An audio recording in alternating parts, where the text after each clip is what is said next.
नमस्कार, good morning, स्वागत, अभिनंदन सभी प्रिय मित्रों का एक बार पुनः साइकोलॉजी विद संजय शर्मा के इस डिजिटल प्लेटफॉर्म पर। उम्मीद करता हूं आप लोग स्वस्थ होंगे, मस्त होंगे, बिंदास होंगे और बहुत बेहतरीन स्ट्रेटजी के साथ आप अपनी पढ़ाई कर रहे होंगे। आप अपने टारगेट को अचीव करने की उस जद्दोजहद में बहुत शानदार स्ट्रेटजी के साथ अपने आप को निरंतर आगे की तरफ लेकर जा रहे होंगे, उम्मीद करता हूँ। चलिए, कैसे हैं आप सब लोग? फाइन, मैं तो बिल्कुल सही हूँ। वाह, आज तो हमारी पल्लवी रानी आई है क्या? Welcome welcome welcome. चलिए, बहुत बढ़िया, स्वागत, अभिनंदन एक बार पुनः सभी प्रिय मित्रों का, प्यारे दोस्तों का, प्यारे भावी शिक्षकों का साइकोलॉजी विद संजय शर्मा के इस डिजिटल प्लेटफॉर्म पर। जो पहली बार जुड़े हैं, चैनल को सब्सक्राइब करना नहीं भूलें और बेल आइकन को प्रेस कर दें। उम्मीद करता हूँ आप लोगों की पढ़ाई बहुत अच्छी चल रही होगी और अभी और अच्छी बनाने की कोशिश करते हैं।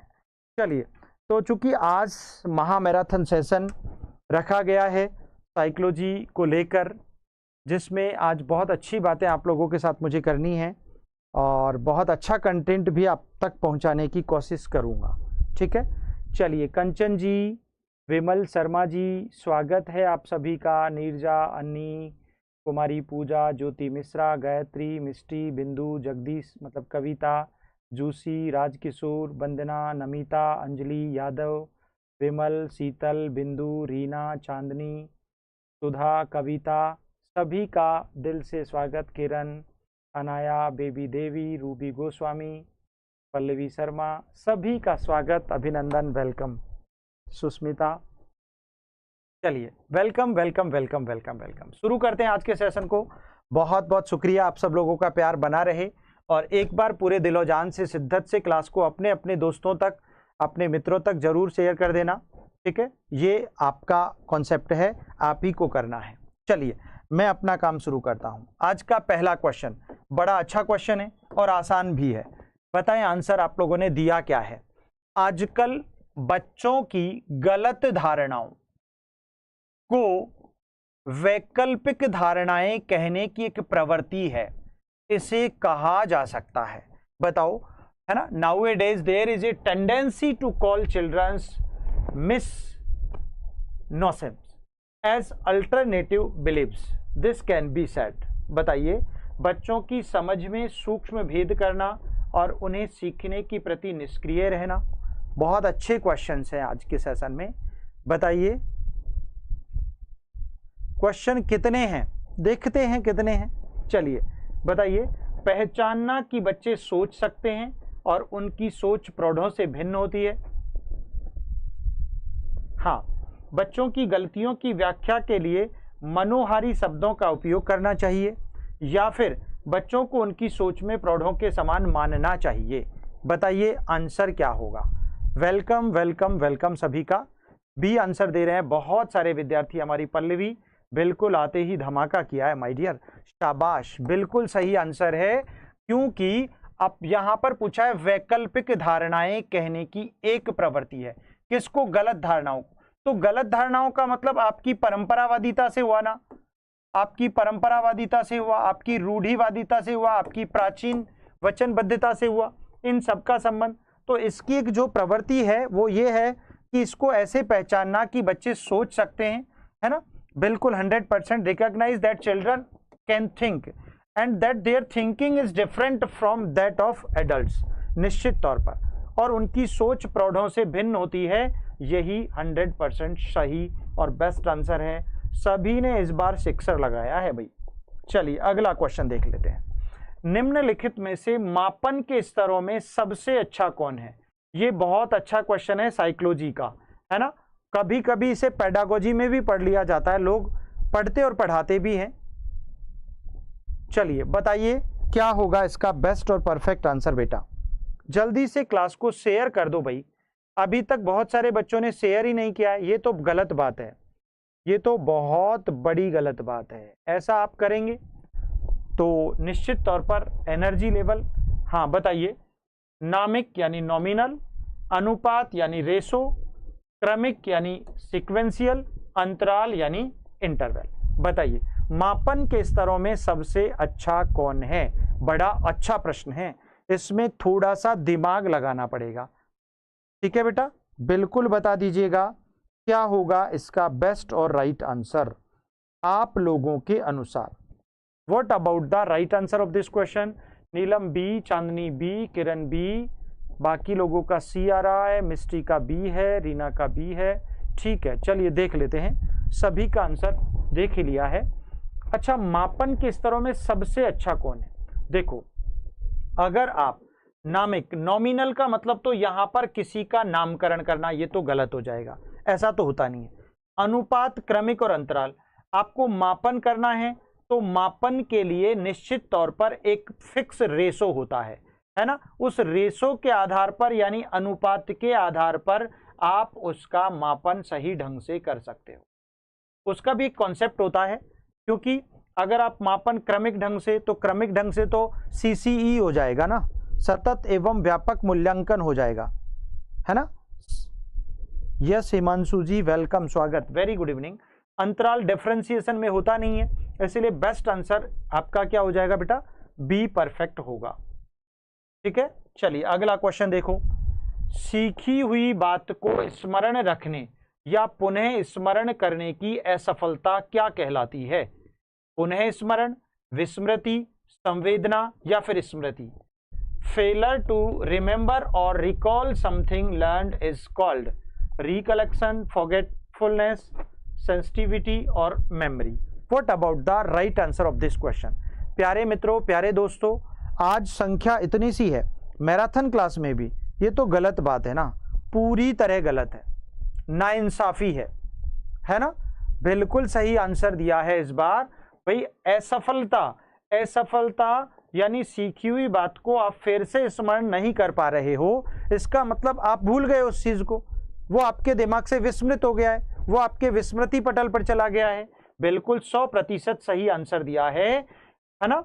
आपको पता है स्मृति और विस्मृति के बारे में, स्मृति और विस्मृति के बारे में अगर हम बात करें तो 1879 में स्मृति विस्मृति का चक्र या मॉडल जो प्रस्तुत किया था वो किसने किया था? एबिंगहॉस ने किया था। प्यारे दोस्तों, याद रखो भाई, आपको ध्यान है। और 1879 में एक और बड़ा कांड हुआ था मनोविज्ञान में, क्या? अरे विलियम वुंट ने दुनिया की पहली मनोवैज्ञानिक प्रयोगशाला बनाई थी।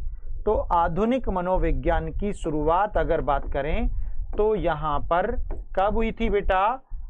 किसके द्वारा? विलियम वुंट के द्वारा। कब हुई? 1879 में हुई। और 1879 में ही एबिंगहॉस ने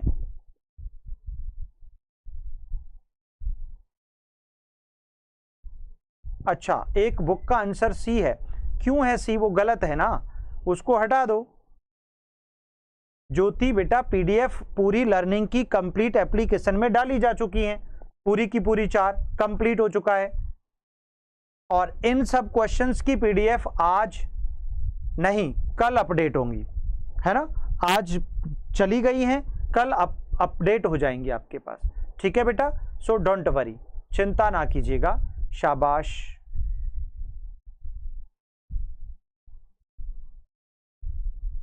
पल्लवी सर, आपका व्हाट्सएप ग्रुप है क्या?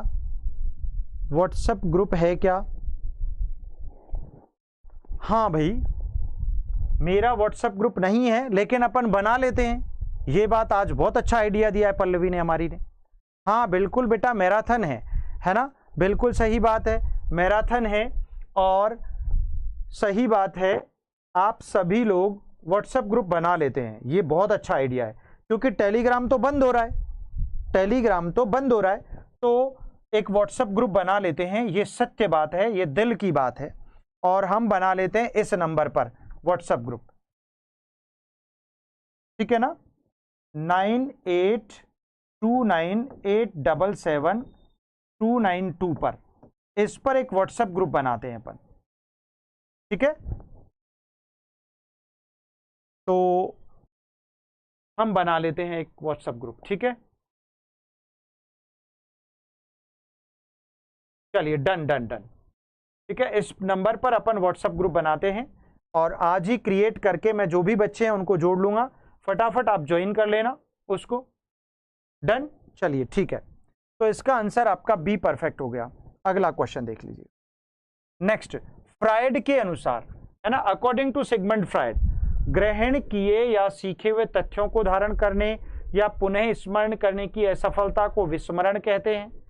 फ्रायड के अनुसार विस्मरण का अर्थ किसी समय प्रयत्न करने पर भी किसी पूर्व अनुभव का स्मरण करने या पहले सीखी हुई किसी क्रिया को स्मरण करने की असफलता होती है, या विस्मरण वह प्रवृत्ति है जिसके द्वारा दुखद अनुभवों को स्मृति से अलग कर दिया जाता है। उपरोक्त में से कोई भी नहीं। बड़ा अच्छा प्रश्न है।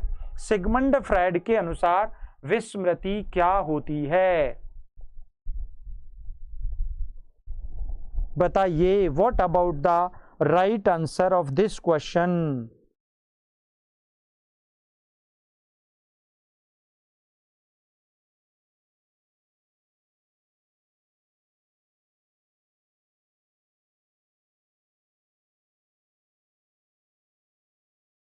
हाँ भाई बोलिएगा।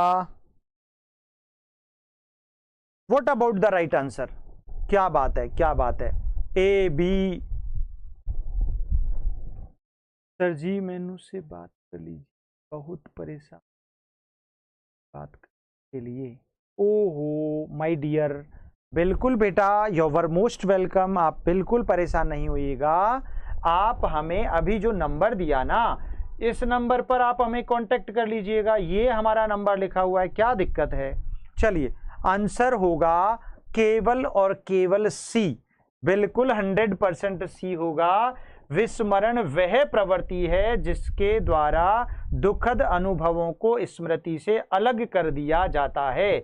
आपको पता ही होगा, हम बात करते हैं, इसका बेस्ट आंसर सी होगा। जब मैं आपको सिगमंड फ्रायड पढ़ाता हूं, सिगमंड फ्रायड की बात करते हैं, तो फ्रायड अचेतन की बात करते हैं। किसकी बात करते हैं बेटा? अचेतन। अचेतन का संबंध आपको पता है यहां पर किससे होता है?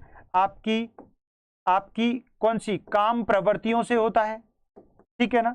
और चूंकि इसकी संबंध काम प्रवृत्तियों का ये कुंड है, क्योंकि यहां पर काम प्रवृत्तियां जन्म लेती हैं, इसे इच्छाओं की जननी कहते हैं। क्या कहते हैं बेटा? इच्छाओं की जननी कहते हैं, 100%, ठीक है।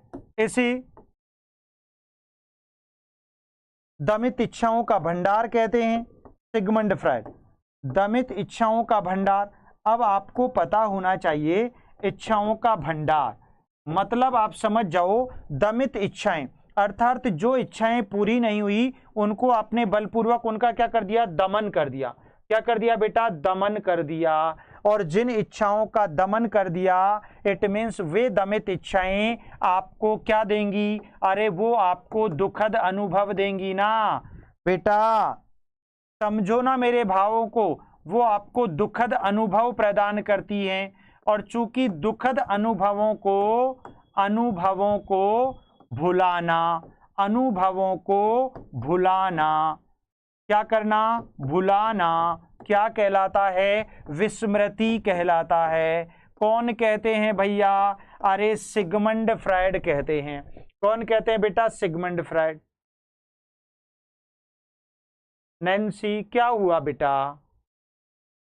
सर बहुत गलत हो रहा है। क्या हो रहा है? मैंने ऐसा कौन सा गुनाह किया है? आप कितने महान हैं, कितने अच्छे हैं।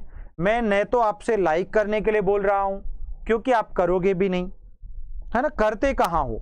अगर कर दो तो बात ही क्या, है ना। और ना ही मैं आपको डांट रहा हूं, मैं तो बहुत प्यार करता हूं आप लोगों को, फिर भी आप ऐसे करते हो।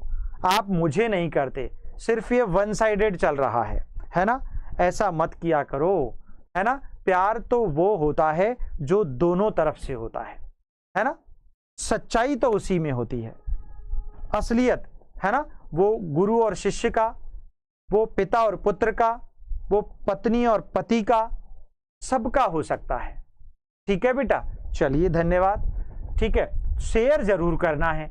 तो समझ में आ गया, इससे रिलेट किया हमने क्वेश्चन को। अब देखो यहां पर विस्मरण एक ऐसी प्रवृत्ति है जिसके द्वारा दुखद अनुभवों को स्मृति से अलग कर दिया जाता है ताकि वो दोबारा दुखी ना करें। धन्यवाद पूजा जी, क्या बात है, समझ गए ना, है ना? गलत बात है। मैराथन क्लास और इतने से बच्चे, नेवर, अब दोबारा नहीं लाएंगे। हेलो सर जी, हम तो फर्स्ट में लाइक, अच्छा, ओ माय गॉड, ये हमारी मधुरानी तो बहुत खतरनाक है ना, डांटती रहती है हमको भी। चलिए, सी आंसर हो गया बेटा, परफेक्ट है, बाकी पढ़ने की जरूरत ही नहीं है। केवल फ्राइड पूछा है ना, नोट कर लो अपने मस्तिष्क में। चलो बेटा, अगला क्वेश्चन, निम्न में से कौन सा एक कारण बच्चे की स्मृति को सुधारने में मदद नहीं करेगा? बताओ, which one of the following will not help in improving the memory of a child? गजब का प्रश्न है, आसान भी है। चलिए, बिल्कुल, शाबाश मेरे मित्रों, प्यारे बच्चों, प्यारे शिक्षकों, प्यारे प्यारे नए नए टीचर्स। चलिए बताओ, दोहराना और अभ्यास करना, ताल अथवा लय की सहायता लेना, विषय सामग्री को उचित समूहों पर व्यवस्थित करना, अभिप्रेरित विस्मृति का सिद्धांत। आंसर आपको देना है। What about the right answer of this question? कितना आसान प्रश्न है, जल्दी बता दो, क्या दिया है आपने उत्तर?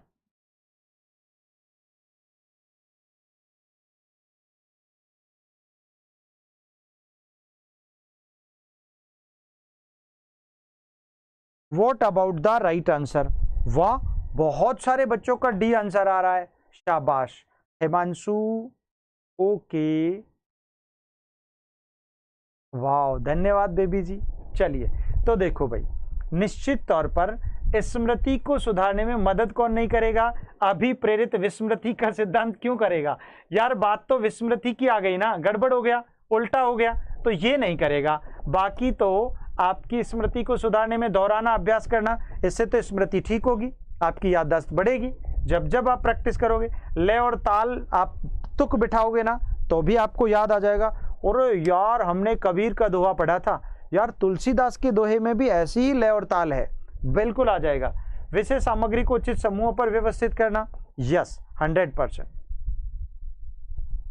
Okay Jyoti ji, don't worry, कोई चिंता की बात नहीं है, आप मस्ती के साथ एग्जाम देके आइएगा, है ना?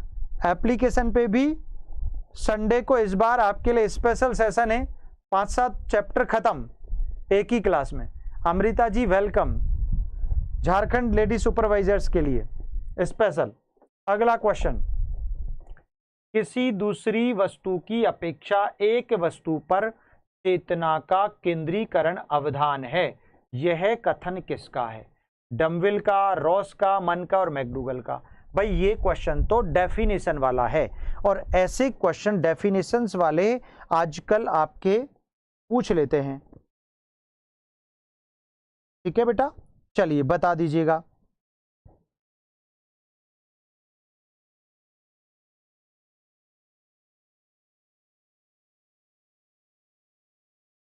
हाँ भाई, देखिएगा, ये तो केवल डेफिनेशन का क्वेश्चन है, आसान।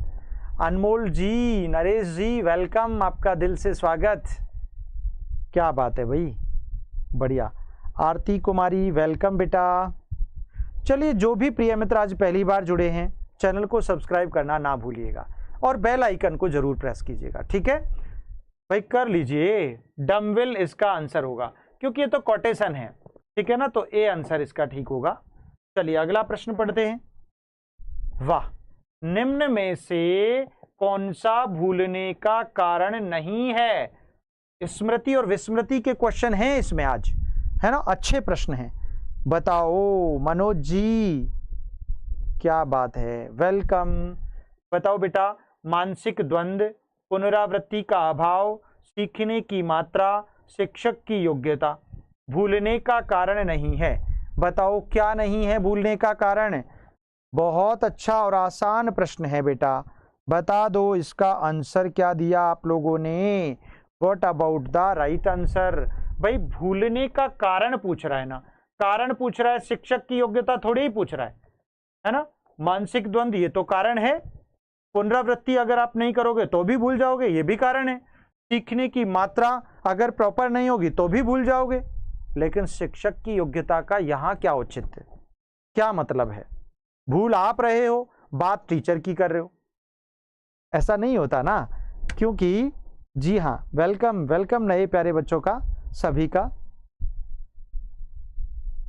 अरे रामदान जी बिल्कुल जा रहा है, कैसे नहीं जा रहा आपका? हमारे पास तो आ रहा है। आप तो अच्छे से पढ़ते रहो, बस डी परफेक्ट आंसर देते रहो। चलो अगला प्रश्न पढ़ो। फ्राइड के अनुसार, ये फ्राइड जी फिर आ गए हैं। अच्छा ये तो अभी आया गया ना क्वेश्चन, सी इसका आंसर होगा, रिपीट हो गया है ये क्वेश्चन, रिपीट हुआ है। चलिए कोई बात नहीं, अगला प्रश्न। निम्न में से स्मरण करने की विधि कौन सी नहीं है? विधि बताओ। अब विधि पूछ लिया इस बार क्या पूछ लिया? विधि या तरीका। कौन सी नहीं है?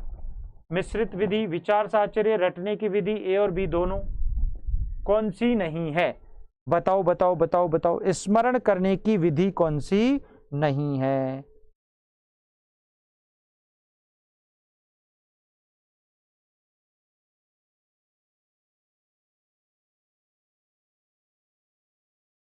बोलो भाई, स्मरण करने की विधि कौन सी नहीं है? क्या मिश्रित विधि से आज आप चीजों को, एक चैप्टर को, किसी एक कंटेंट को, किसी एक कॉन्सेप्ट को दूसरे कॉन्सेप्ट के साथ जोड़कर याद करते हैं? बिल्कुल हो जाता है।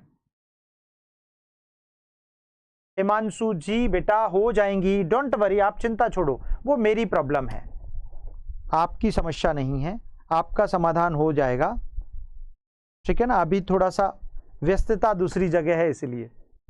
चलिए, विचार साहचर्य विधि, बिल्कुल विचारों के साहचर्य संबंध से भी, लेकिन रटने की विधि, रट्टाफिकेशन से आपकी स्मृति का संबंध नहीं है। कई बार लगता तो ऐसा है, यानी रटना यार स्मृति में अंकित करना, ऐसा नहीं होता। रटना एक नकारात्मक अवधारणा है। कैसी अवधारणा है? नकारात्मक अवधारणा, इसीलिए इसका संबंध सी से नहीं हो जाएगा। ठीक है, अगला प्रश्न देखो बेटा। सामूहिक अचेतन, सामूहिक अचेतन का संप्रत्य किसके द्वारा दिया गया था? The concept of collective unconsciousness was given by whom? Pavlov, Skinner, Drever और जुम। बताओ, आंसर दे दो बेटा। और इसको, इस प्रश्न को वेरी मोस्ट लगा लो, वेरी मोस्ट लगा लो, है ना। ऐप है हमारी पढ़ाई 360, जिसने भी अभी तक ऐप डाउनलोड नहीं की है कर लीजिए बेटा, पढ़ाई 360। यहां पर साइकोलॉजी का लाइव बैच उपलब्ध है, साइकोलॉजी का लाइव बैच उपलब्ध है। किसके लिए? बीपीएससी टीयर 4.0 के लिए, एस्टेट के लिए, यूपी पीजीटी के लिए, उसके अलावा झारखंड लेडी सुपरवाइजर के लिए और एमपी पीजीटी के लिए बिल्कुल उपलब्ध है। जिसको भी साइकोलॉजी से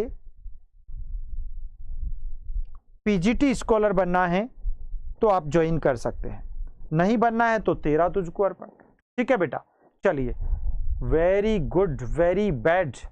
बहुत सारे लोग ए सी डी सी बी मतलब सारे आंसर दे दिए ना, गलत है।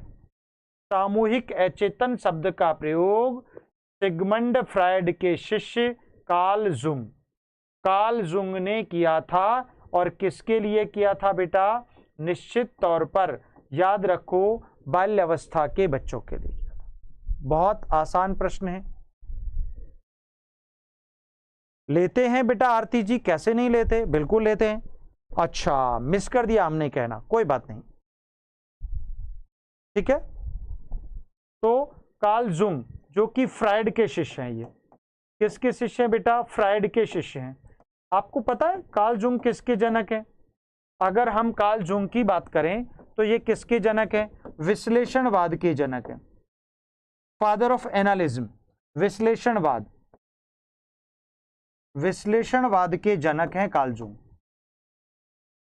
किसके जनक है बेटा? विश्लेषणवाद के। अपने गुरु फ्रायड से इनकी जिद हुई, सर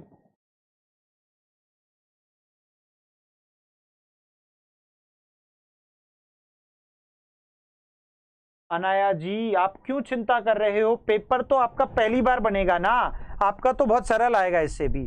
आपने को मैंने जिस प्रकार समुद्र मंथन हुआ था ना, तो उसमें जैसे अमृत को जब निकाला गया तो उसके लिए पहले उसको बहुत ज़्यादा मथना पड़ा, तो वो मैं मथ रहा हूँ, कोशिश कर रहा हूँ कि आप बिंदास, मशक्कत आपकी हो जाए। हाँ, लेडी सुपरवाइजर के लिए, ठीक है ना। चलिए, कुछ लोगों को तो पहले से ही चिंता रहती है कि सर जल्दी खत्म हो जाए महामैराथन सेशन। मैं सोचता हूँ आज मुझे खुद को ही बहुत अर्जेंसी है, उसके बाद चूंकि आपसे कमिटमेंट हुआ था तो क्लास ली है, उसके बाद क्योंकि किसी मित्र का ऑपरेशन होना है, वो एडमिट हैं और आज ही होना है, तो मुझे जाना भी पड़ेगा।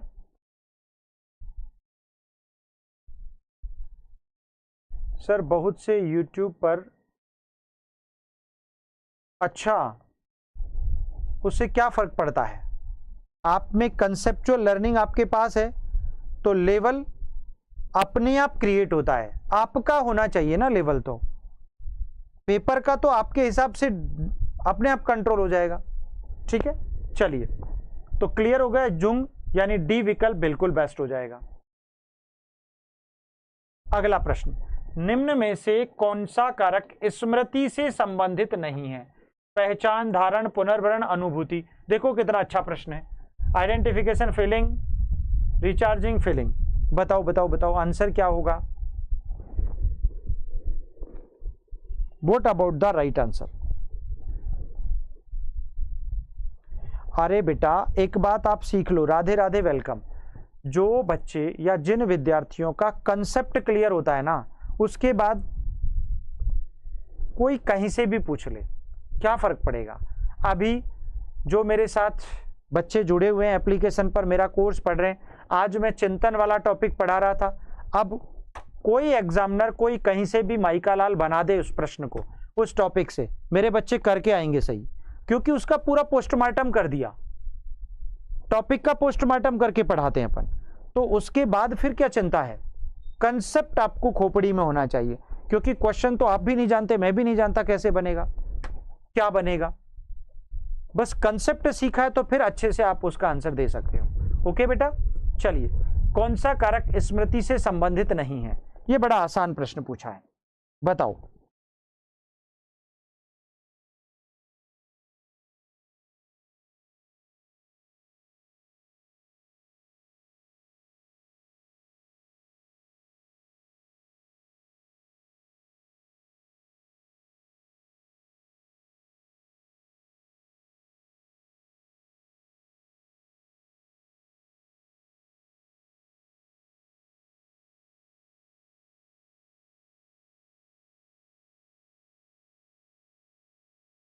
हाँ भाई, very very excellent, very very excellent, क्या बात है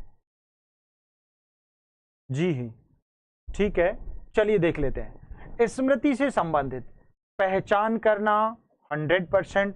आपने एक बार किसी को देखा था 50 साल पहले, लेकिन आज उसको दोबारा देख रहे हो ना तो पहचान गए, यानी आपकी स्मृति में है। ये तो है। धारण करना, मस्तिष्क में विद्यमान होना, ये तो स्मृति का प्ररूप ही है, स्वरूप ही है। और पुनर्भरण करना यानी रीचार्जिंग, यानी कहने का अर्थ हुआ इसको रिप्रोडक्ट। यार आपको याद है तभी तो रिमाइंड करोगे, लेकिन अनुभूति का संबंध आपकी स्मृति से बिल्कुल भी नहीं है। अरे भैया, अभी आपको हॉट लगा, गर्म लगा तो अभी लगा ना, ये थोड़ी है कि माइंड में आपका हॉट वाला सिस्टम फिट हो गया। नेवर। जब किसी चीज को आपने आभास किया, छुआ, स्पर्श किया, देखा, है ना, जाना, तब जाकर उसकी अनुभूति आपको हुई।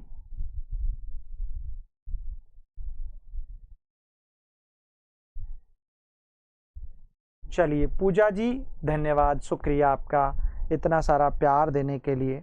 बस आप यूं ही अपना प्यार बरसाते रहो और हम निरंतर आगे बढ़ते रहें, ठीक है। तो feeling is the best answer, ठीक है ना। धारण का मतलब रिटेंशन है।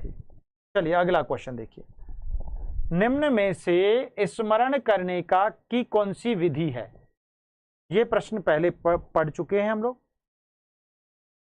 मिश्रित विधि, विचार साचिर विधि, ए और बी दोनों, यानी दोनों हो जाएगा, ठीक है ना। क्वेश्चन का थोड़ा सा मोड चेंज हुआ है, पहले नहीं है पूछा था और अब है पूछ लिया, तो वेरी बेस्ट आंसर सी हो जाएगा, है ना, दोनों ही है। ओके बेटा, अगला प्रश्न पढ़ो।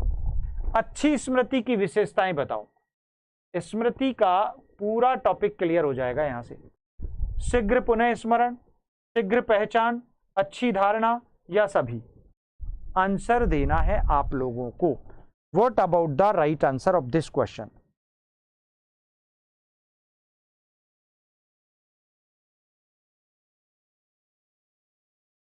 बताइए भाई, what about the right answer? अच्छी स्मृति की पहचान क्या होगी या विशेषताएं? अच्छी स्मृति की विशेषताएं। सीमा कुमारी वेलकम, गुड इवनिंग, स्वागत। संध्या जी वेलकम बेटा। चलिए फटाफट एक बार क्लास को शेयर करो भाई। सभी लोग अपने अपने सोशल मीडिया हैंडल्स पर क्लास को जब तक शेयर नहीं करेंगे ना तो मजा नहीं आएगा भाई, निश्चित रूप से। प्रिंस वेलकम, अन्नी कुमारी वेलकम। अच्छी स्मृति की विशेषताएं कौन सी हैं? शीघ्र पुनः स्मरण करना, शीघ्र पहचान करना, शीघ्र अच्छी धारणा होना या यह सभी? प्यारे बच्चों, अच्छी स्मृति जो होगी ना वो तो शीघ्र पुनः स्मरण करने की बात में निश्चित रूप से छिपी हो। सबसे ज्यादा महत्वपूर्ण विशेषता पढ़ी है। होने को तो सब हो सकती है ना, लेकिन very good evening Shiv Gupta ji, ठीक है ना। आप थोड़ा सा क्वेश्चन को ध्यान से पढ़ो, जल्दबाजी में गड़बड़ कर देते हो। हाँ, अच्छी स्मृति वह है जो हमारे पास नहीं है ना। सभी का गलत हुआ है, वो इसीलिए हुआ है कि अच्छी स्मृति की विशेषता पूछी है और सबसे अच्छी स्मृति वही होती है जो बस देखा और याद आ गया, देखा और याद आ गया, है ना। तो कंसेप्ट पर फोकस करो, यही जरूरी है, इसीलिए ए आंसर इसका राइट हो जाएगा। ठीक है, अगला क्वेश्चन देखो। ऐसे ही तो गड़बड़ होती है। स्मृति सीखी हुई वस्तु का सीधा उपयोग है, कथन किसका है? McDougall, Woodworth, Ross, Drever. अच्छा प्रश्न है, इंपोर्टेंट परिभाषा है ये, है ना। Whose statement is this? Memory is the direct use of learned object. बताइए राइट आंसर क्या होगा?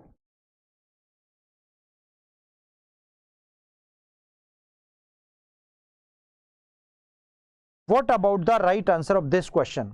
शाबाश शाबाश शाबाश शाबाश, बिल्कुल सही बात है भाई, 100% सही है। स्मृति सीखी हुई वस्तु का सीधा उपयोग है, ये वुडवर्थ कहते हैं। ये कौन कहते हैं? वुडवर्थ कहते हैं। पक्की बात है, वुडवर्थ ही कहते हैं, 100% सही बात है। सीखी हुई स्मृति का या सीखी हुई वस्तु का सीधा उपयोग अच्छी स्मृति है, या सीधा उपयोग करना बेस्ट तरीका है स्मृति का, ये वुडवर्थ का कहना है, प्रोफेसर वुडवर्थ का। चलिए अगला क्वेश्चन देख लीजिए। वुडवर्थ के अनुसार स्मृति का आयाम नहीं है धारण, पुनः स्मरण, पहचानना, तर्क करना। मोस्ट लगा लो इस क्वेश्चन को बेटा, मोस्ट लगा लो भाई, मोस्ट लगा लो। वुडवर्थ के अनुसार स्मृति का आयाम कौन सा नहीं है? कौन सा नहीं है? बताओ, फटाफट बता दो, आंसर क्या होगा? फटाफट बता दो।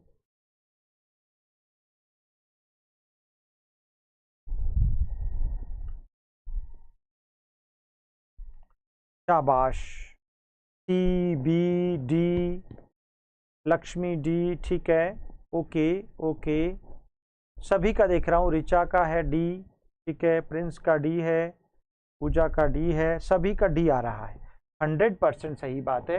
वुडवर्थ के अनुसार स्मृति का आयाम तर्क करना नहीं है, और वैसे भी आप समझ गए होंगे स्मृति का संबंध तर्क से होता ही नहीं है, तर्क से मतलब ही नहीं है। उमा भारती वेलकम आपका। भाई तर्क से वैसे भी स्मृति का कोई लेना देना नहीं है। धारण करना स्मृति है, पुनः स्मरण स्मृति है, पहचानना स्मृति है, ठीक है, लेकिन यहां पर डी परफेक्ट हो जाएगा। अगला प्रश्न देख, निम्न में से कौन सा भूलने का सिद्धांत है? प्रतिस्पर्धात्मक अवरोध, प्रतीपकारी अवरोध, प्रतिबोधित अवरोध या प्रतीक्षायित अवरोध, है ना। Competitive barrier, reversing barrier, perceived barrier, reflected barrier. क्या होगा इसका बेस्ट और राइट आंसर बताइए। बहुत अच्छा क्वेश्चन है।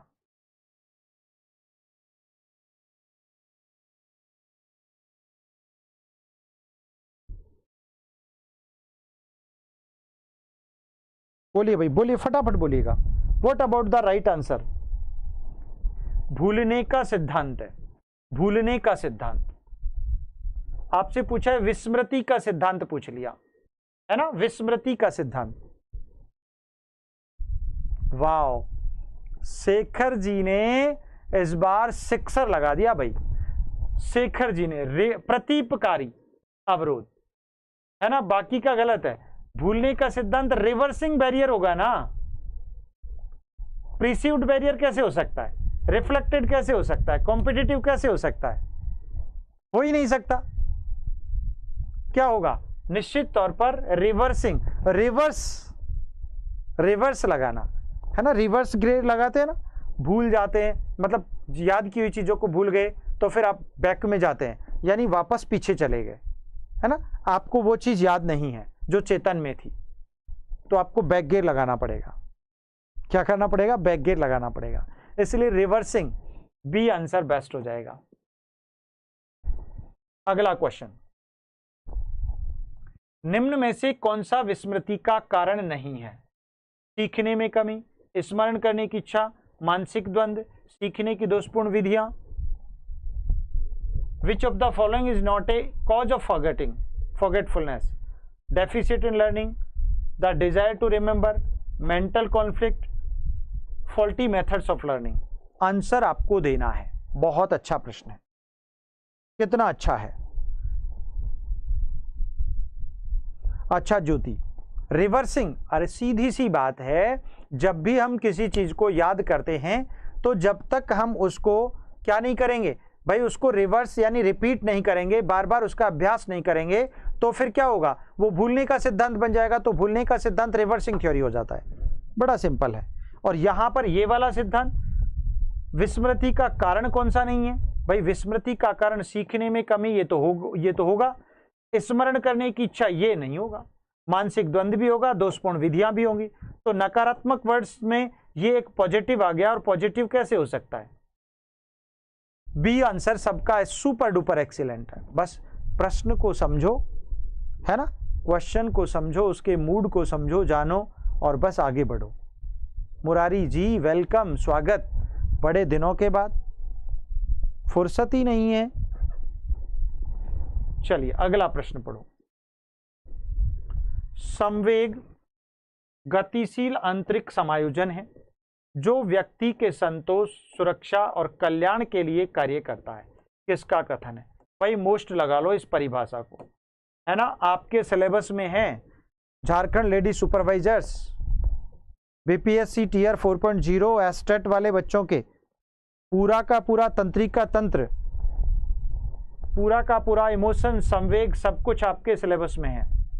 बताओ, Woodworth, crow and crow, Drever और किम्बले यंग, आंसर क्या होगा?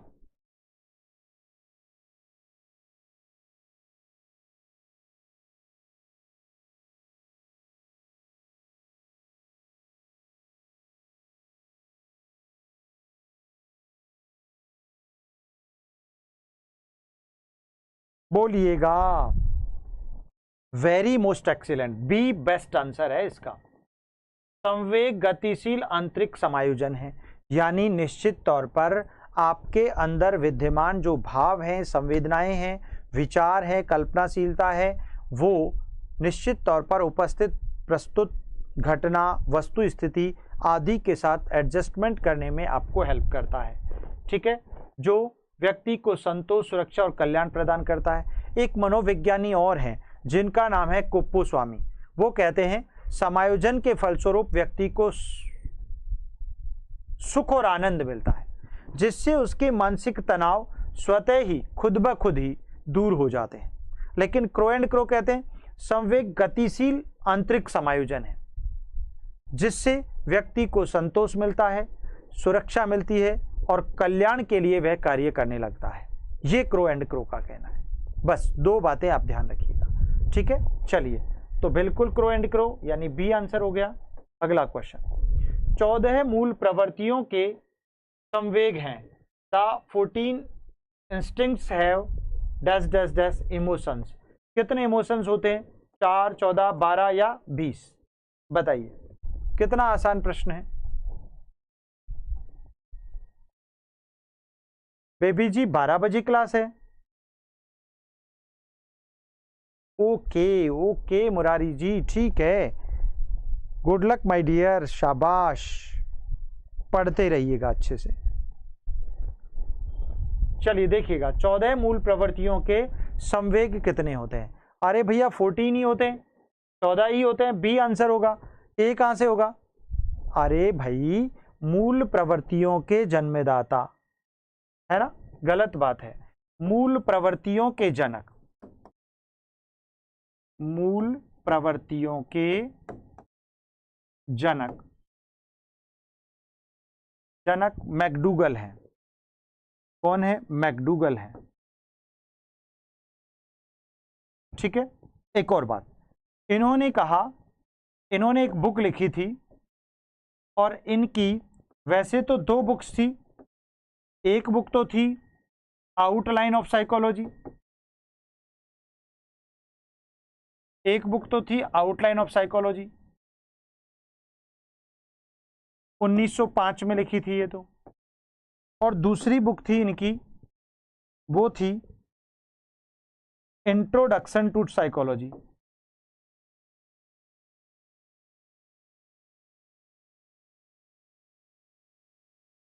अब सुनिएगा,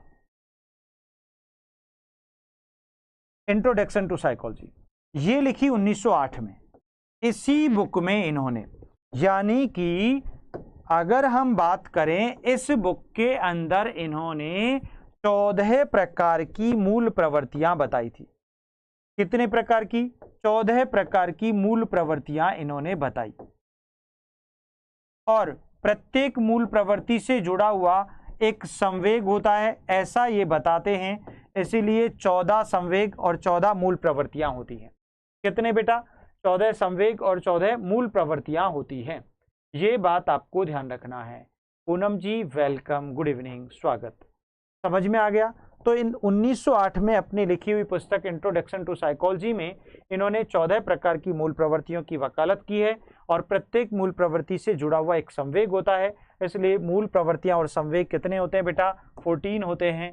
आंसर आपका बी सही हो गया। क्लियर? याद रखना विलियम मैकडूगल की कहानी को, बहुत आसान है। चलिए अगला प्रश्न पढ़ते हैं। देखो बेटा, स्थायी भाव किसी वस्तु या व्यक्ति के प्रति संवेगात्मक प्रवृत्तियों और भावनाओं का बहुत कुछ स्थायी और संगठित स्वरूप है।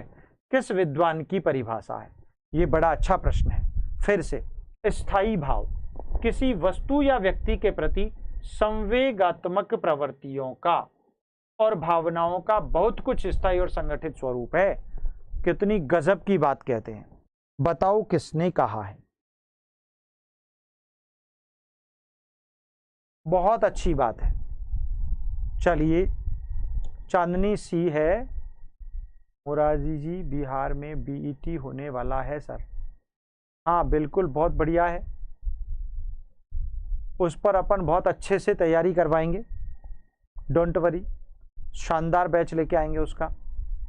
एक बार थोड़ा सा हमारे इस बैच को, बच्चों का एग्जाम है अभी, उस पर अपन थोड़ी सी चर्चा कर लें। झारखंड लेडी सुपरवाइजर, एक बार टारगेट झारखंड लेडी सुपरवाइजर को सबसे ज़्यादा सिलेक्शन निकालना अपना पर्पज है, फिर उसके बाद आप लोगों के लिए। हाँ, स्थायी भाव की विशेषता क्या है? बताओ भाई। स्थायी भाव है ना, द कैरेक्टरिस्टिक ऑफ परमानेंट भाव, इमोशन, इमोशन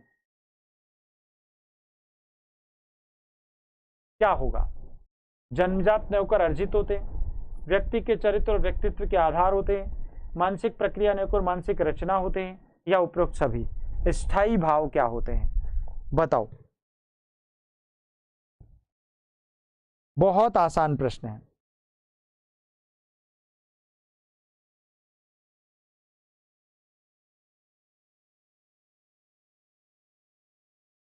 स्थायी भाव क्या होते हैं? बिल्कुल सही बात है, व्यक्ति के चरित्र और व्यक्तित्व के आधार होते हैं। क्या होते हैं? अरे जन्मजात न होकर अर्जित थोड़ी होते हैं, जन्मजात भी होते हैं कुछ भाव। मानसिक प्रक्रिया न होकर रचना होते हैं, भाई रचना होते हैं, ठीक बात है, लेकिन व्यक्ति के चरित्र और व्यक्तित्व के आधार उसके क्या होते हैं? स्थायी भाव होते हैं। इसलिए सबसे बेस्ट आंसर बी होगा। क्या होगा बेटा? बी परफेक्ट होगा। ठीक है, चलिए नेक्स्ट क्वेश्चन। वाह, अच्छा, ये नेक्स्ट क्वेश्चन आया है, संख्या बदल गई इसकी शायद, है ना। चॉम्स्की का विकास सिद्धांत आधारित है, बताओ।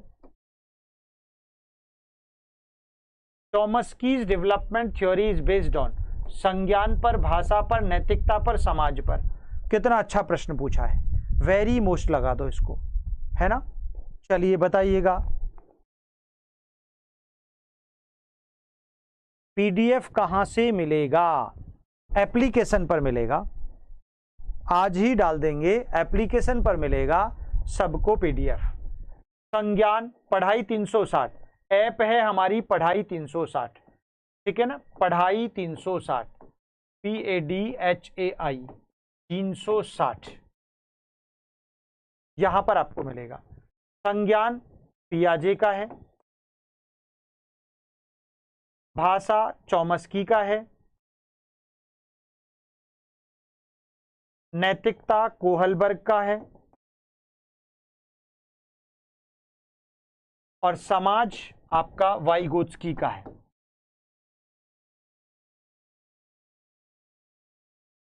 ठीक है, देखिएगा ये आसान क्वेश्चन है, एक बार और पढ़िएगा।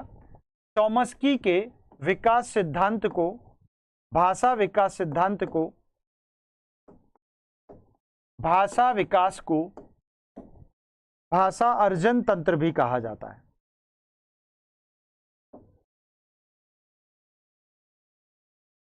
इसको जनरेटिव ग्रामर थ्योरी भी कहा जाता है।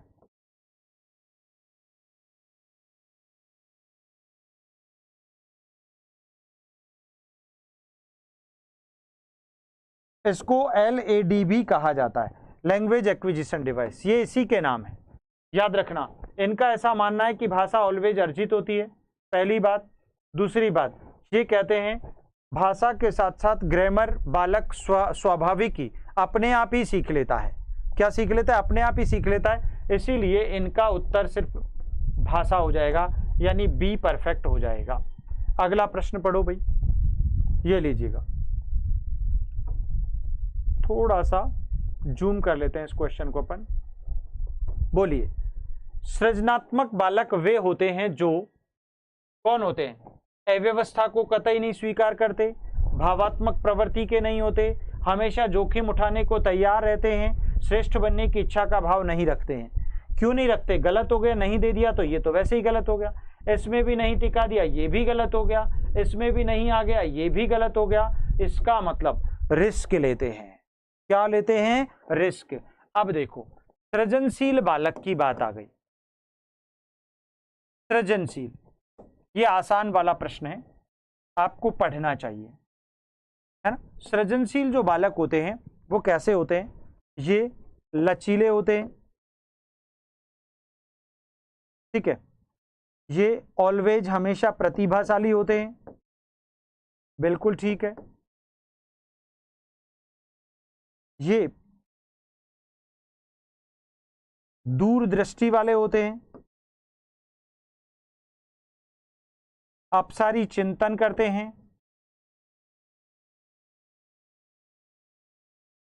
धारा प्रवाही होते हैं,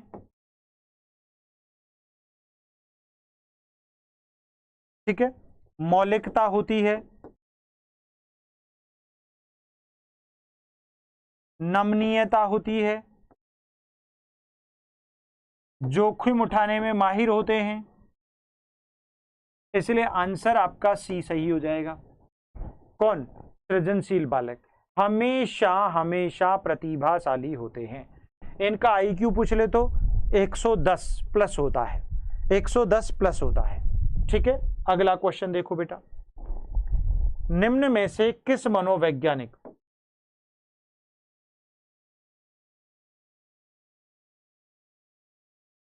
हाँ भाई, निम्न में से किस मनोवैज्ञानिक ने व्यक्तिगत विभिन्नताओं की उत्पत्ति में आनुवंशिकता की भूमिका को सर्वाधिक महत्व दिया है? वॉटसन, फ्रांसिस गाल्टन, बिने और वुंट, किसने दिया है बताइए। देखिएगा, एक अच्छा प्रश्न आया, इंडिविजुअल डिफरेंसेस, व्यक्तिगत विभिन्नता, इंडिविजुअल डिफरेंसेस जब भी आ जाए, व्यक्तिगत विभिन्नता आ जाए, तो व्यक्तिगत विभिन्नता शब्द का पहली बार प्रयोग 1879 में फ्रांसिस गाल्टन ने किया था, और गाल्टन ने बुद्धि शब्द का प्रयोग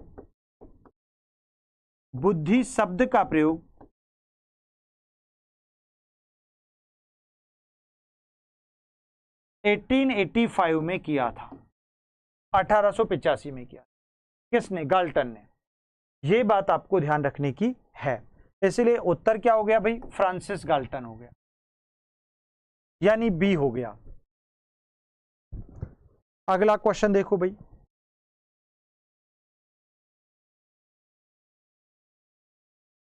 हाँ भाई, समाज मनोवैज्ञानिकों ने बाल अपराधी प्रवृत्ति तथा सामाजिक अपराधों को समझने के लिए अनेक उपायों का प्रयोग किया है, किंतु इन दोनों समस्याओं के नियंत्रण के संदर्भ में इसकी प्रकृति का संबंध किससे है? नैतिक और धार्मिक धारणाओं से, मनोवैज्ञानिक पहलुओं से, शैक्षणिक वातावरण से, या कानून सम्मत निर्णयों से? कितना अच्छा प्रश्न है, बताओ, कितना बढ़िया प्रश्न है। डी आंसर आ रहा है, सी आ रहा है, ए आ रहा है, डी आ रहा है। ठीक है रीना जी,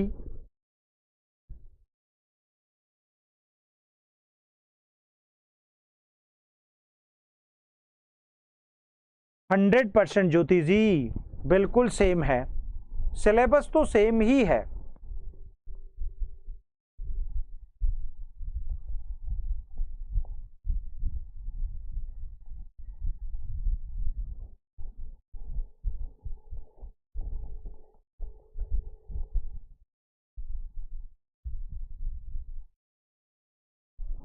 एक और बिग मैराथन आपकी सैटरडे को ले रहे हैं, है ना? बिग महामैराथन,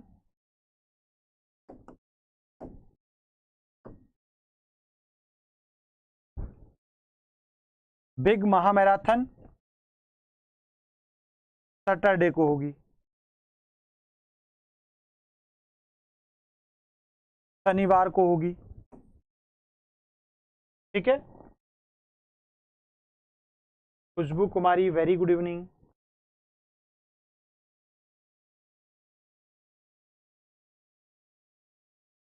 चलिए, तो इसका संबंध केवल मनोवैज्ञानिक पहलुओं से होता है, निश्चित तौर पर। किससे होता है भाई? समाज मनोवैज्ञानिकों ने बाल अपराधी प्रवृत्ति का संबंध होता ही मनोवैज्ञानिक पहलुओं से है, उसका संबंध ही मनोवैज्ञानिक पहलुओं से होता है। डी कहां से आ गया? क्या उल्टा पुल्टा उत्तर घुमा रहे हो, वैसे ही दे रहे हो, गलत बात है, ऐसा नहीं कीजिएगा। बी इसका बेस्ट आंसर होगा। अगला क्वेश्चन पढ़ो, पेडागोजी का अर्थ क्या है? ये तो सरल क्वेश्चन है, ये तो पहले पूछा हुआ क्वेश्चन है। पेडागोजी, विद्यालय में निर्धारित समय सारणी नहीं होती, विद्यार्थियों को पढ़ाने की कला और विज्ञान यही तो होता है। हर विषय की अपनी पेडागोजी होती है, याद रखना, हर एक विषय की, प्रत्येक विषय की। और जो जो अपने अपने विषयों को पढ़ते और पढ़ाते हैं ना, यानी पढ़ाने की, आप टीचर हो और आपकी अपनी पेडागोजी होगी, आपके अपने सब्जेक्ट की, आप उसे किस कला से, किस विधि से, किस तरीके से पढ़ाते हो, वो आपकी पेडागोजी कहलाएगी। ठीक है, इसीलिए इसका तो सरल आंसर है। अगला प्रश्न पढ़ते हैं, बोलो भाई। एक भाषा में शब्दों को वाक्यों में ढालने के नियम को क्या कहते हैं? शब्दों को वाक्यों में बदलना, शब्दों को वाक्यों में बदलना।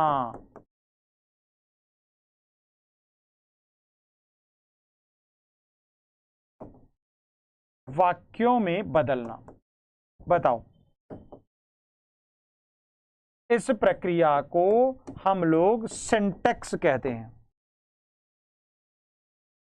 क्या कहते हैं? सिंटैक्स कहते हैं। ठीक है ना? बेस्ट आंसर क्या हो जाएगा? सिंटैक्स, यानी वाक्य का निर्माण करना, वाक्य बनाना, वाक्य बनाना। आसान प्रश्न है ये। अगला क्वेश्चन, बालक के सीखने के लिए आकलन, आकलन और अनुदेशन के बीच के दृढ़ीकरण द्वारा सीखने को प्रभावित करता है। अंतर, भिन्नता, आवश्यकता, संबंध। मोस्ट क्वेश्चन है, मोस्ट। ऐसे प्रश्न जिसमें साइकोलॉजी भी डाल देते हैं और ऐसे प्रश्न जिसमें कुछ और मसाला भी आपकी बुद्धि को जांचने के लिए डाला जाता है, उनका आंसर क्या होगा? वेरी गुड इवनिंग दया जी, वेलकम। बी बहुत सारे विद्यार्थियों का आंसर आ रहा है, लेकिन उत्तर रूबी ने और राजकिशोर ने 100% सही दिया है। कंचन जी नमस्कार, स्वागत, अभिनंदन। भाई एक बात बताओ, सीखने के लिए आकलन, आकलन और अनुदेशन के बीच दृढ़ीकरण, दृढ़ीकरण का मतलब संबंध से हुआ ना। अरे दृढ़ तो हमारे संबंध होते हैं, क्या भिन्नता होती है? नहीं, वो तो अलग होना हो जाता है। अंतर होना भी अलग होना हो जाता है। आवश्यकता होता ही नहीं है। तो फिर उत्तर क्या बन गया? आप कॉन्सेप्ट पढ़ते क्यों नहीं हो, है ना? आप लोग कॉन्सेप्ट पढ़कर उत्तर नहीं देते हो, ये बहुत बड़ी गलत बात है। मानसिक क्रियाएं किस अवस्था में चरमोत्कर्ष पर होती हैं? मानसिक क्रियाएं, ये देखो अच्छा प्रश्न है। मानसिक क्रियाएं, जीन पियाजे की बात कर लें, किशोरावस्था को मानसिक योग्यता की अवस्था है, ये कहते हैं मानसिक योग्यता की आयु है। इसमें मानसिक योग्यताएं अपने चरम पर होती है, इसीलिए इसे बुद्धि की आयु भी कहा जाता है, इसीलिए इसे बौद्धिक आयु भी कह दिया जाता है। किसको माय डियर? निश्चित तौर पर आपके किशोरावस्था। किसको भाई? किशोरावस्था। ठीक है, अगला प्रश्न पढ़ो। बाल्यावस्था में बालक का विकास होता है, कैसा होता है भाई? नकारात्मक दृष्टिकोण का, पारिवारिक दृष्टिकोण का, सकारात्मक दृष्टिकोण का, तर्कात्मक दृष्टिकोण का?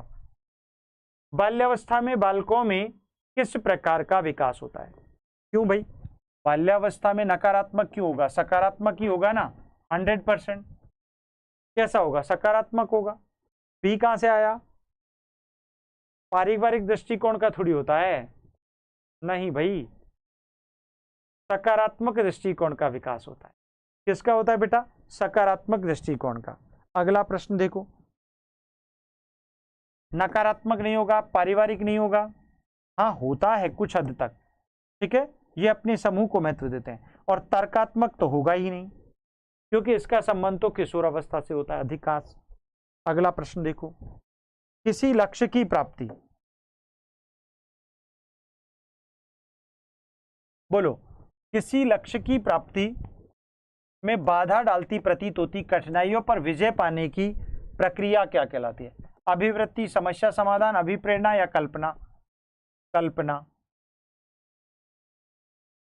बोलो बोलो बोलो बोलो, आंसर दो। अरे भाई क्वेश्चन कितना आसान है। किसी लक्ष्य की प्राप्ति में बाधा डालती प्रतीत होती कठिनाइयों पर विजय पाना, विजय पाना, समस्या का समाधान करना। विजय का संबंध तो समाधान से हो गया और कठिनाई का संबंध समस्या से हो गया। आसान प्रश्न है ना, इसीलिए बी उत्तर हो गया। अगला देखो, फास्ट चलो भाई, थोड़ा सा फास्ट चलो। जल्दी चलो।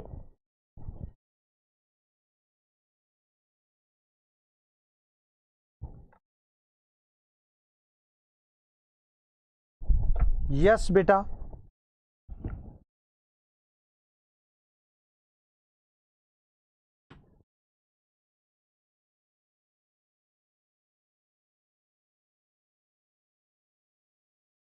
हाँ भाई बोलो। शाबाश। विकलांग बालकों से हम समझते हैं कि जिनकी बुद्धि सामान्य से कम हो, जिनकी बुद्धि सामान्य से अधिक हो, जो पढ़ने में ध्यान अधिक लगाते हो, जो शारीरिक दोष रखते हो। अरे भाई बिल्कुल 100% सही होगा। विकलांग बालक मतलब जिनमें शारीरिक दोष है। प्रॉब्लम है, डी आंसर हो गया। अगला क्वेश्चन,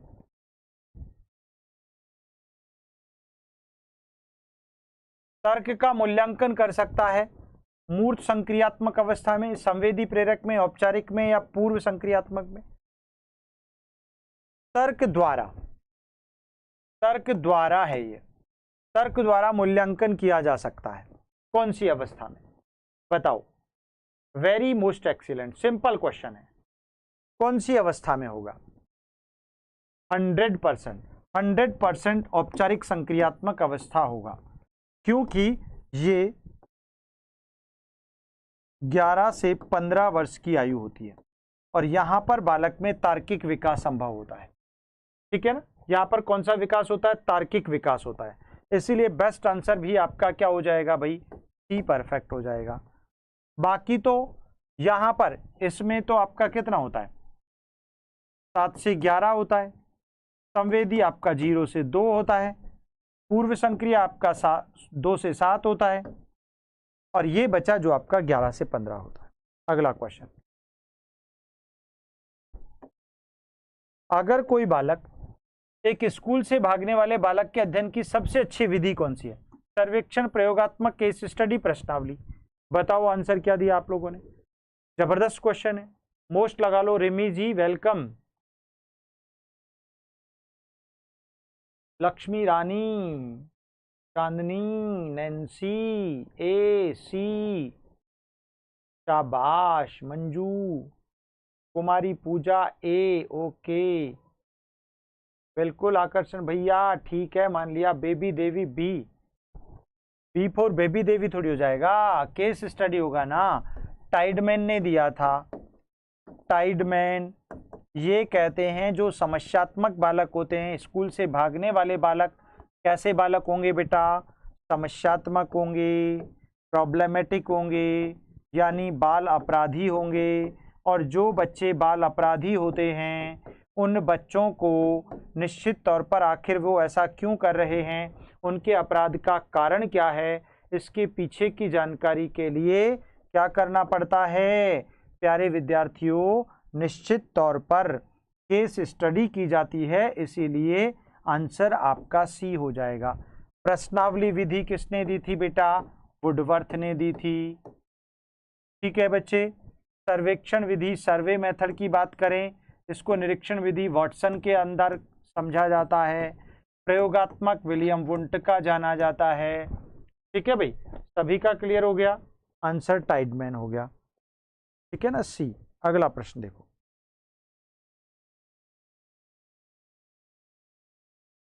शिक्षा मनोविज्ञान का विषय क्षेत्र क्या नहीं है? खेलों का प्रशिक्षण, शैक्षिक मूल्यांकन, सीखने की प्रक्रिया, व्यक्तित्व का व्यवस्थापन। आंसर आपको देना है। That's very easy question.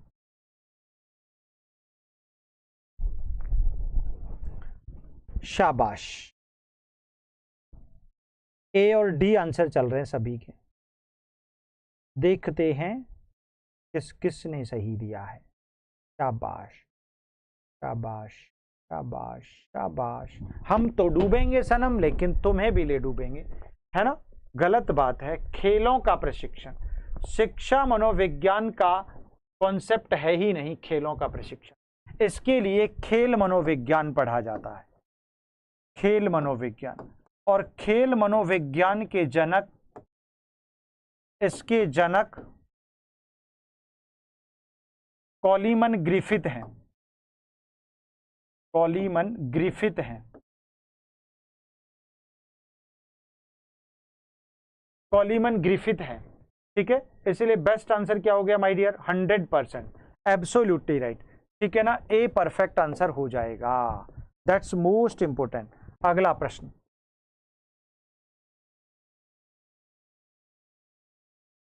परंपरागत शिक्षा केंद्रित शिक्षा प्रणाली में बच्चा सीखता नहीं है, बल्कि उसे रटना पड़ता है, लिखना पड़ता है, परीक्षा देनी पड़ती है, पुरस्कार प्राप्त करने पड़ते हैं। आसान प्रश्न है ये बहुत इजी है, हमने पहले भी पूछा है।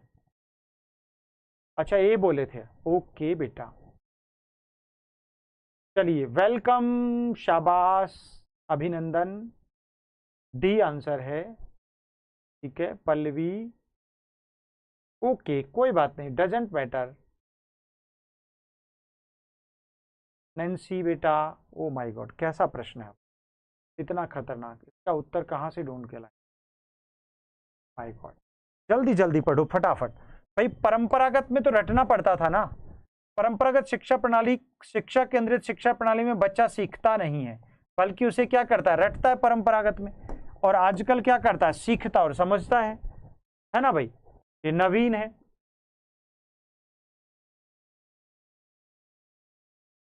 इवान पावलोव जी, स्वागत है आपका भी क्लास में। जो भी प्रिय मित्र आज पहली बार आए हैं ना, पावलोव, थॉर्नडाइक, वाटसन, सब, शिशु के संवेग कैसे होते हैं, स्थिर और स्पष्ट, अस्थिर स्पष्ट, या स्थिर स्पष्ट, स्थिर और अस्पष्ट। जल्दी दो answer. Welcome Pallavi my dear, welcome, दिल से स्वागत। लक्ष्मी कुमारी प्रणाम, नमस्कार, स्वागत। जल्दी मेरे प्यारे मित्रों, प्यारे जिगर के टुकड़ों, एक बार क्लास को शेयर करो, दिल लगा के, दिल लगा के, है ना, शिद्दत से, ईमानदारी से, सुकून से। अच्छा देखो भाई, ये बच्चा है शिशु और इसके संवेग पूछ लिया आपसे। अच्छा संवेग भाई, एक बात तो ये है निश्चित तौर पर कि अस्थिर होंगे, अस्थिर तो होंगे लेकिन स्पष्ट जरूर होंगे, इसलिए क्या होगा, बी होगा। क्या आंसर होगा, बी होगा। देखो उल्टा पुल्टा दे रखा है सब लोगों ने, क्या बात है ना, गलत बात है, very wrong, very very very very wrong, ऐसा नहीं करते ना। अरे भाई अस्थिर तो होंगे लेकिन अस्पष्ट थोड़ी होंगे, अस्पष्ट यहां भी नहीं होंगे, स्थिर नहीं होंगे, ये गड़बड़ कर दी ना। बी आंसर परफेक्ट है। अगला प्रश्न पढ़ो बेटा, जल्दी करो, जल्दी फास्ट क्वेश्चन पढ़ो। बच्चों को विभिन्न प्रकार के अनुभव प्राप्त होते हैं जब वे स्वयं कार्य करते हैं, बाहर घूमने जाते हैं, परीक्षा देते हैं, पुरस्कार प्राप्त करते हैं। विभिन्न प्रकार के अनुभव तो तब होंगे ना जब वो लर्निंग बाय डूइंग पढ़ेंगे। क्या करेंगे, लर्निंग बाय डूइंग। और आपको पता है लर्निंग बाय डूइंग किसने दिया था, ये दिया था जॉन डीवी ने। किसने दिया बेटा, जॉन डीवी ने, ठीक है। कब दिया, 1920 में। कहाँ दिया, अपने प्रोजेक्ट मेथड में।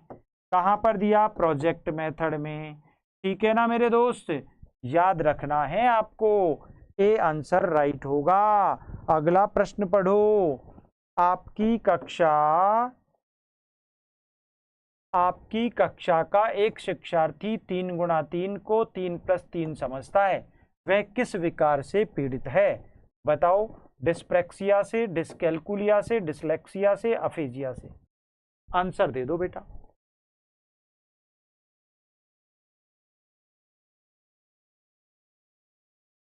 बताओ भाई, हाँ शाबाश शाबाश शाबाश, अरे भाई 3 × 3 को 3+3 समझता है ना, तो डिस्कैल्कुलिया है ना वो, यानी गणना विकार कर रहा है, ठीक है, तो बी उत्तर हो गया। अगर डिस्प्रैक्सिया होता तो सीखने संबंधी विकार हो जाता, लेक्सिया होता तो पठन संबंधी विकार हो जाता, अफीजिया है तो भाषा संबंधी विकार हो जाता, है ना बेटा, तो बी आंसर परफेक्ट है। अगला प्रश्न पढ़ो बेटा, जल्दी पढ़ लो भाई, इतना वक्त नहीं करो। चरित्र और नैतिक मूल्यों के विकास को प्रभावित करने वाला प्रमुख तत्व, बुद्धि का प्रभाव, विद्यालय का प्रभाव, माता पिता की आर्थिक स्थिति, पड़ोस का प्रभाव। चरित्र एवं नैतिक मूल्यों को प्रभावित करने वाला प्रमुख तत्व।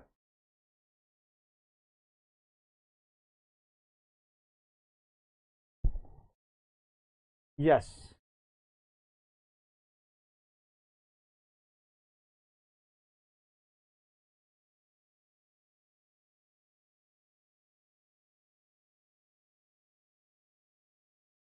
बताइए।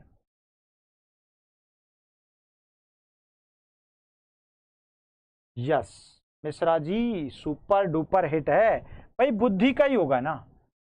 चरित्र और नैतिक मूल्य सबसे ज्यादा आज आपकी बुद्धि का ही प्रभाव तो है कि आप में इतने अच्छे मॉरल वैल्यूज हैं, आप इतना अच्छा जो कुछ भी डिस्क्लोज करते हो, जो कुछ भी दिखाते हो, नैतिक मूल्य और चरित्र का जो प्रमाण देते हो, वो आपकी बुद्धि का परिणाम है।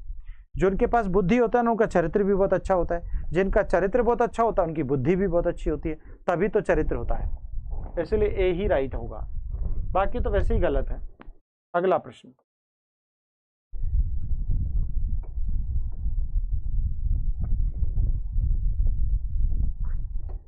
अभी बताया था मौलिकता का गुण किस में पाया जाता है? सृजनशील में, प्रतिभाशाली में, पिछड़े में, मंदबुद्धि में। मौलिकता का गुण।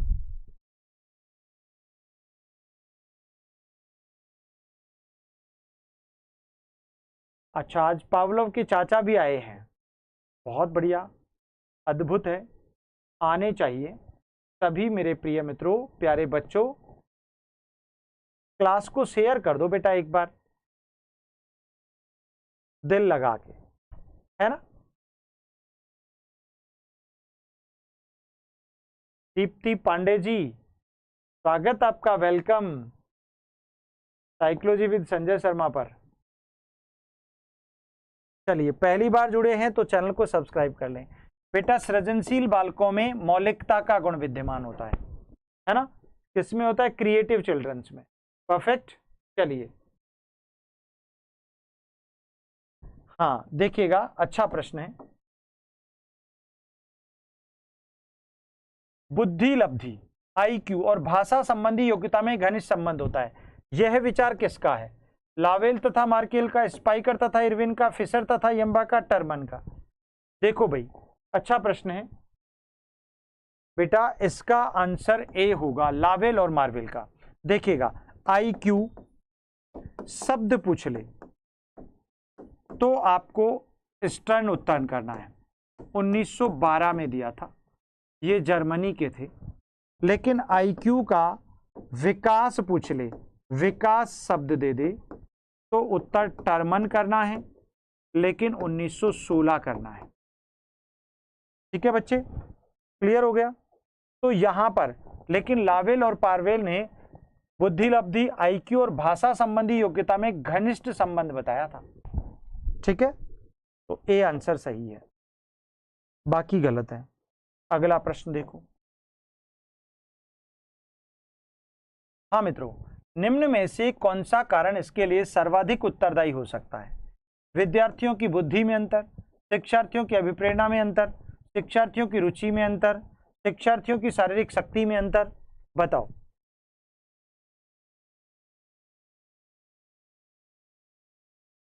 बताओ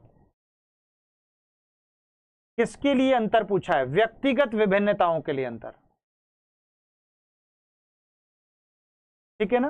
तो निश्चित तौर पर सबकी बुद्धि जो होती है ना बालकों की, बुद्धि में तो 100% अंतर। ये पूछा एक्चुअली व्यक्तिगत विभिन्नताओं की अंतर की बात कर रहा है, इंडिविजुअल डिफरेंसेस।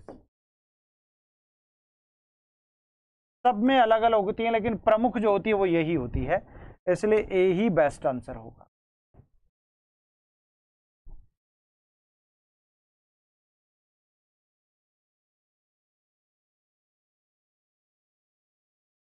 निम्न में से क्या भाषा दोष नहीं है? ध्वनि में अशुद्ध उच्चारण होना, ये तो है।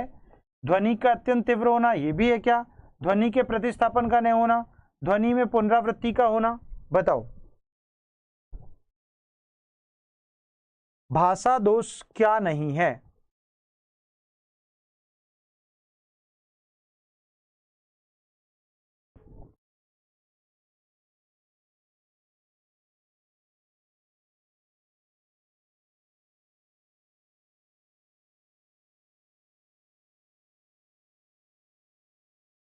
बोलिए।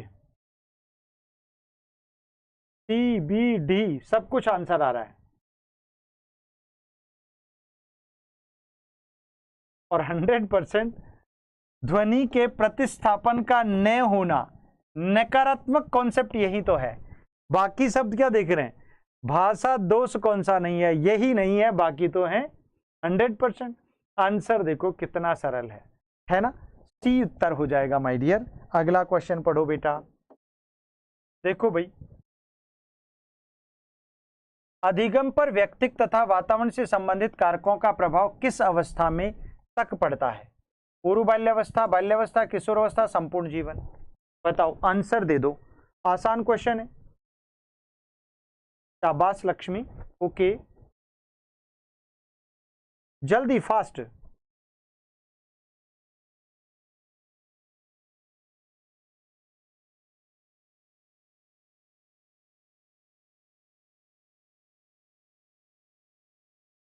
जी हाँ पल्लवी जी, बिल्कुल। हमने कल कहा था कम से कम 50 क्वेश्चन की मैराथन लेंगे, और अभी हमारे कितने क्वेश्चन पहुंचे हैं? 6 और बाकी हैं अभी तो। नहीं होगा शिव जी, कहां से होगा, आज मैराथन है तो। देखो भाई, अधिगम संपूर्ण जीवन, पूरे जीवन पर्यंत रहता है भाई अधिगम का प्रभाव तो, है ना, टिल डेथ। ये देखो अच्छा क्वेश्चन, बोलो भाई। लैंगिक भेदभाव के कारण छात्राओं की मनोदशा पर पड़ने वाला प्रभाव, उनका मन स्कूल जाने के लिए नहीं करता, वे स्कूल में जाकर प्रसन्न रहने लगती हैं, वे घर तथा स्कूल में मनमानी करने लगती हैं, वे परीक्षा में सफल होने लगती हैं। क्या होगा उत्तर बताओ। यस लक्ष्मी। उससे पहले हम लोग 21 क्वेश्चन पहले पढ़ चुके हैं, फिर वापस 1 से शुरू हो गया। ये मामला ये है ना बेटा, इसलिए ऐसा नहीं समझिएगा। हाँ क्लियर। अगर मान लो लैंगिक भेदभाव होता है स्कूल में, तो बच्चा स्कूल जाएगा ही नहीं यार, उसका मन ही नहीं करेगा। Thank you so much Lakshmi जी।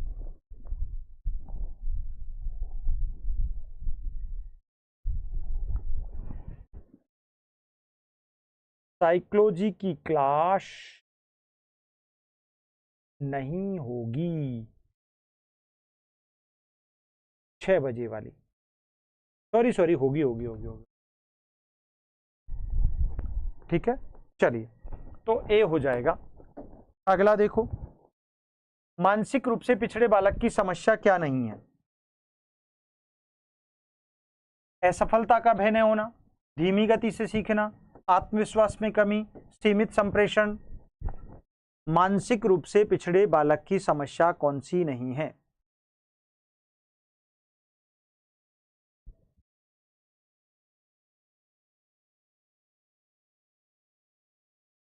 बहुत अच्छा लेवल का प्रश्न है।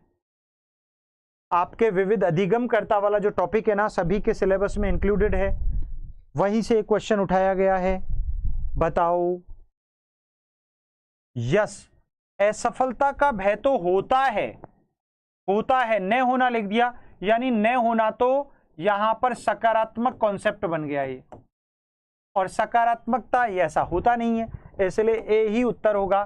बाकी धीमी गति से सीखते हैं मंदबुद्धि बच्चे, मानसिक रूप से पिछड़े, पक्का। ओहो, पावलव जी को प्यार हो गया है, क्या बात है, ये तो हमारा सौभाग्य है। आत्मविश्वास में कमी बिल्कुल होती है, ठीक है, सीमित संप्रेषण बिल्कुल होता है, लेकिन ए नहीं होता। अगला प्रश्न देखो।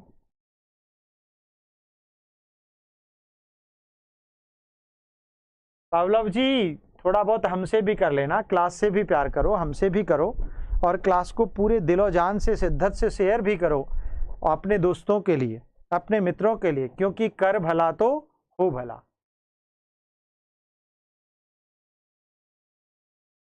समझ रहे हैं? क्या बात है, अद्भुत।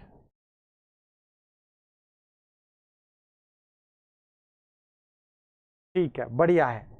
हाँ, आप एक शिक्षक के रूप में नियुक्त होकर किसी विद्यालय में जा रहे हो, ठीक है। आप विद्यार्थियों की क्षमताओं को समझने के लिए निम्न में से किस क्षेत्र का चुनाव करें? सामाजिक दर्शन, मीडिया मनोविज्ञान, शिक्षा समाजशास्त्र या शिक्षा?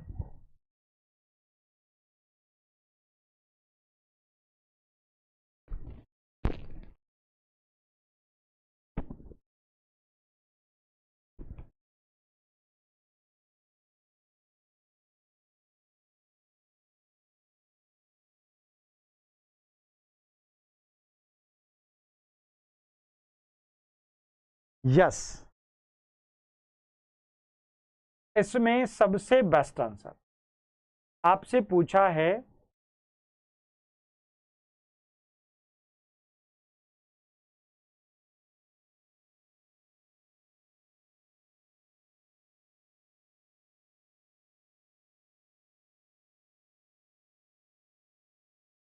चलिए देखो बेटा, देखो बेस्ट शिक्षा समाजशास्त्र, जिसमें शिक्षा और समाज रूपी विद्यालय संबंधी कॉन्सेप्ट आ जाएगा, सी आंसर बेस्ट होगा।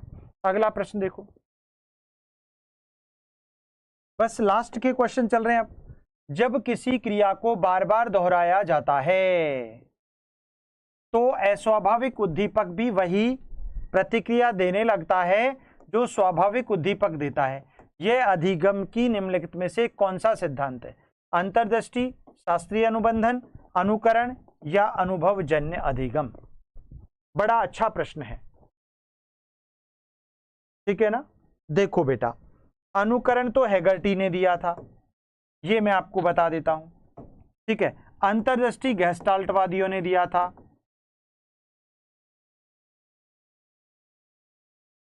शास्त्रीय अनुबंधन पावलव का है, पावलव जी का जिक्र आ ही गया। अनुभवजन्य कार्ल रोजर्स का है। ये लो, हो गया सब, बताओ उत्तर दो। बार बार दोहराया जाता है तो अस्वाभाविक उद्दीपक भी वही प्रतिक्रिया देने लगता है जो स्वाभाविक उद्दीपक देता है, उसे शास्त्रीय अनुबंधन कहते हैं। बेटा क्या कहते हैं बच्चे? शास्त्रीय अनुबंधन। क्योंकि जब हम शास्त्रीय अनुबंधन का वॉटसन का सिद्धांत पढ़ते हैं तो वॉटसन ने अपने पुत्र, इनका पुत्र था अल्बर्ट, अल्बर्ट जिसका 11 महीने का बच्चा था वो सिर्फ, और इनकी पत्नी थी रेनर। इन दोनों ने, पति और पत्नी ने मिलकर, दोनों ने अपने बच्चे अल्बर्ट पर एक प्रयोग किया और दुनिया को यह बताया कि बालक अस्वाभाविक उद्दीपक के प्रति भी वैसा ही व्यवहार करता है जैसा कि वो स्वाभाविक के प्रति करता है।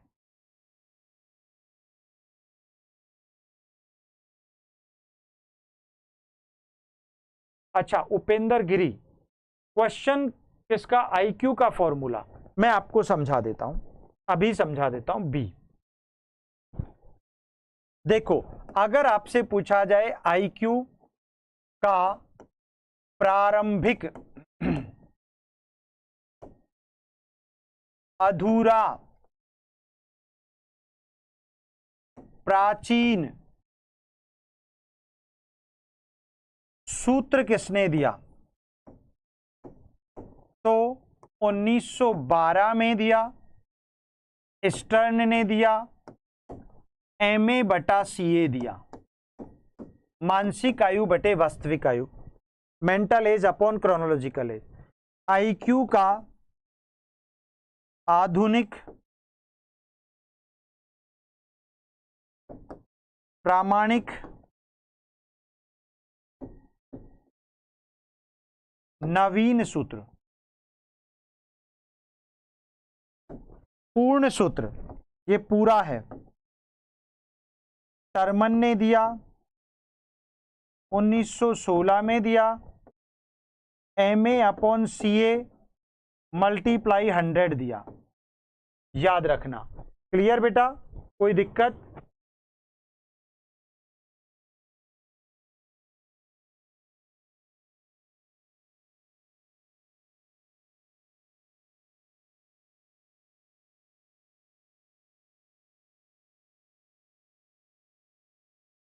ठीक है, रीना जी मुर्मू, नो सर,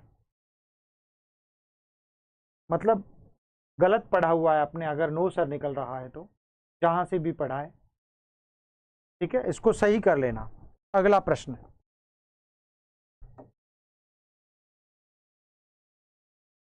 सीखने में प्रेरणा का स्थान अत्यंत महत्वपूर्ण है क्योंकि इससे बालकों में व्यक्तिगत विभिन्नताओं में कमी होती है, शारीरिक विकास होता है, अनुशासन की भावना का विकास होता है, सामाजिक गुण सीमित रहते हैं।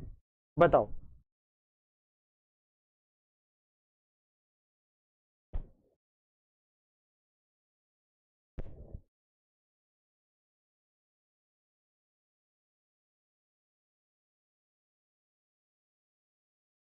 सरल क्वेश्चन है।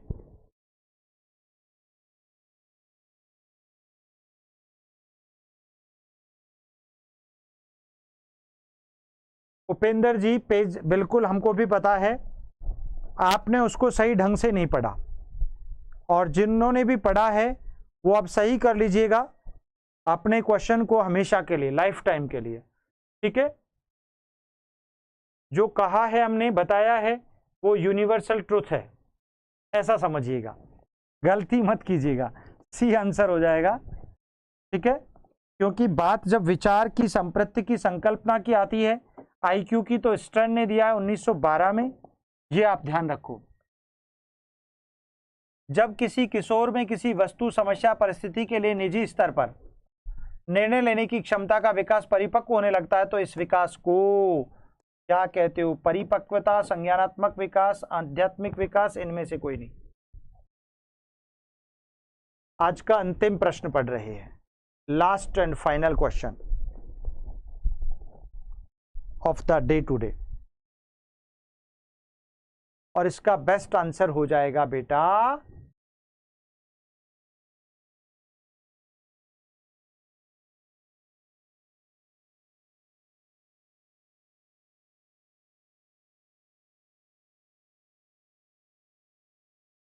बेटा परिपक्वता कहते हैं।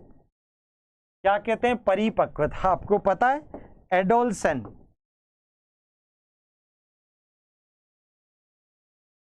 एडोलसेंस शब्द एडोलसियर से बना है, लैटिन वर्ड है एडोलसियर, जिसका मतलब परिपक्वता होता है, ठीक है। ये एक बुक भी थी 1904 में, स्टैनली हॉल ने लिखी थी, लेकिन इसको यहीं से इसको प्रश्न को उठाया गया है, ठीक है। तो ये आज का हमारा अंतिम क्वेश्चन था। फिर एक मैराथन इस वीक में, एक और मैराथन लाएंगे, बिग मैराथन होगी, वो अच्छी मैराथन होगी।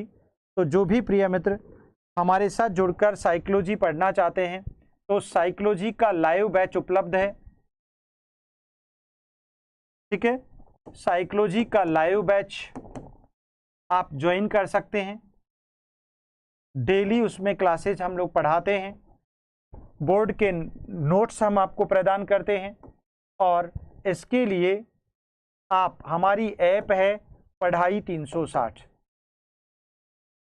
पढ़ाई 360, ठीक है। प्ले स्टोर से डाउनलोड कर सकते हैं। किसी भी शंका के लिए आप हमें इस नंबर पर कॉल भी कर सकते हैं, 9694164171, ठीक है डियर। चलिए, धन्यवाद, जय हिंद, जय भारत, मस्त रहो, स्वस्थ रहो, बिंदास रहो, हंसते रहो, मुस्कुराते रहो, पढ़ते रहो और निरंतर आगे बढ़ते रहो, ठीक है। चलिए, धन्यवाद।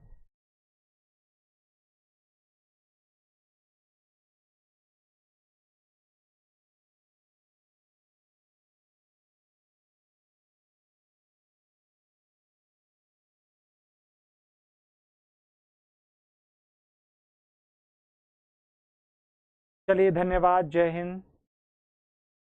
बढ़िया है शीतल जी, उसी के लिए अब एक और टू द पॉइंट शानदार, जिसमें 5 से 7 टॉपिकों का निचोड़ डालूंगा। फिर से एक और मैराथन इसी वीक में होगी, ठीक है। फिर अगले वीक में 2 या 3 मैराथन करवाएंगे, और फिर लेडी सुपरवाइजर आप बन जाएंगे। धन्यवाद। जय हिंद, जय भारत।